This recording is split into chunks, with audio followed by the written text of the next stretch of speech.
উত্তর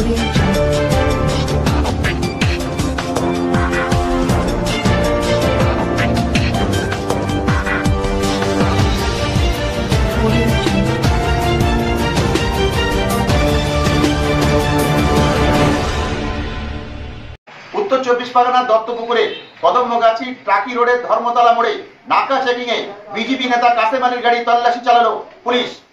তল্লাশি চালিয়ে পুলিশ কোনো কিছু পায়নি এবং কাসেম আলীর বক্তব্য পুলিশ তাকে হেনস্থা করেছে বলে অভিযোগ তার।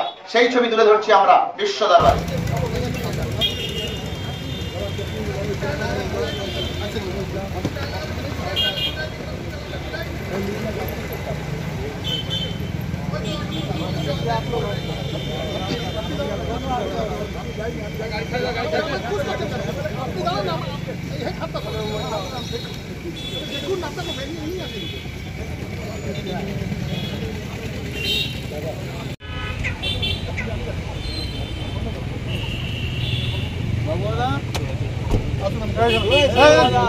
चलो चलो चलो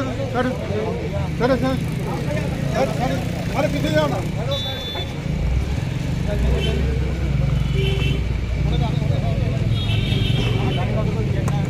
এক ঘন্টা আগে আমাকে এখানে শামসুনু মজুমদার বলে একজন এসআই তারা করালেন, বললেন আমাদের আগে থেকে ইনফরমেশন আছে আপনার গাড়িটাকে তল্লাশি নেবেন। আমি গাড়ি থেকে নামলাম, আমি বলুন আপনি নতুন তল্লাশি নেবেন। আসলে মমতা ব্যানার্জি এবং মমতার পুলিশ ভয় পেয়েছে।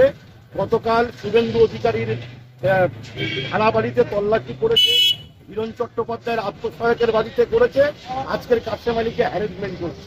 আসলে জানছে যে দেগঙ্গা তথা বসিরহাটে সংখ্যালঘু মুসলমানরা এদের বিরুদ্ধে চলে গেছে কাসেম আলীকে হ্যারাসমেন্ট করার জন্য। আসুক ম্যাজিস্ট্রেট দেখুক, দলদাস পুলিশ দেখুক আমার গাড়িতে কি আছে, কামাম আছে, কি তোপ আছে, কোটি টাকা আছে, সার্চ করে দেখুক।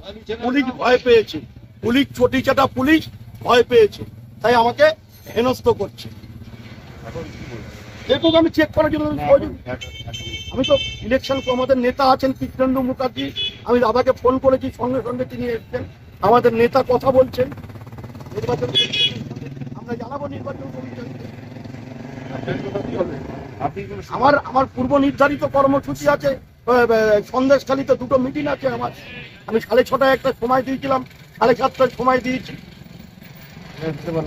আমি যেতে পারছি না, আমাকে আটকে রেখেছে। ম্যাজিস্ট্রেট আসার নাম করে একটা 1 ঘন্টা হয়ে গেল, এখনো ম্যাজিস্ট্রেট তল্লাশি করুন। উনি আমি তো বলছি তল্লাশি করুন কেন? এখানে ভয় পেয়েছে, মমতার পুলিশ ভয় পেয়েছে। মমতার পুলিশ শুভেন্দু আতঙ্কে ভুগছে, কৃষ্ণেন্দু মুখার্জির আতঙ্কে ভুগছে, বসিরহাটে কাসেম আলী আতঙ্কে ভুগছে। সংখ্যালঘু ভোট ওদের সাথে নেই।